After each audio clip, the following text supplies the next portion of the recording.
ਜਦੋਂ ਔਲਾਦ ਛੋਟੀ ਹੁੰਦੀ ਮਾਂ-ਬਾਪ ਦੇ ਹੱਥਾਂ ਵਿੱਚ ਹੁੰਦੀ ਹੈ ਤੇ ਉਹ ਪੂਰੀ ਗੱਲ ਵੀ ਨਹੀਂ ਕਹਿ ਸਕਦੀ, ਲੇਕਿਨ ਮਾਂ-ਬਾਪ ਉਸ ਗੱਲ ਨੂੰ ਸਮਝ ਜਾਂਦਾ।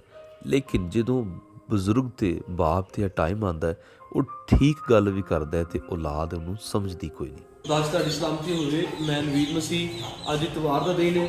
ਅਸੀਂ ਸੁਬਹ ਦਾ ਨਾਸ਼ਤਾ ਆਪਣੇ ਬਜ਼ੁਰਗਾਂ ਨਾਲ ਕਰਨਾ ਚਾਹੁੰਦੇ ਹਾਂ। ਜਿਹੜਾ ਬੜਾ ਛੁੱਟੀ ਦਾ ਤਾਂ ਖਾਸ ਦਿਨ ਹੁੰਦਾ, ਲੋਕ ਆਪੋ ਆਪਣੀ ਮਸਰੂਫੀਆਤ 'ਚ ਹੁੰਦੇ ਨੇ, ਲੇਕਿਨ ਇਹਨਾਂ ਬਜ਼ੁਰਗਾਂ ਨੂੰ ਸਾਡੀ ਜ਼ਰੂਰਤ ਹੈ। ਪ੍ਰਵੇਸ਼ ਸਰਦਾਰ ਨੇ ਬੜਾ ਅੱਛਾ ਸਾਲਣ ਬਣਾਇਆ।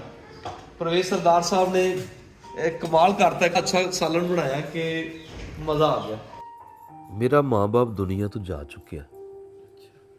ਮੈਂ ਇਹਨਾਂ ਦੇ ਵਿੱਚ ਆਪਣੇ ਮਾਂ-ਬਾਪ ਨੂੰ ਵੇਖਣਾ, ਤਲਾਸ਼ ਕਰਨ ਦੀ ਕੋਸ਼ਿਸ਼ ਕਰਦਾ ਰਹਿੰਦਾ।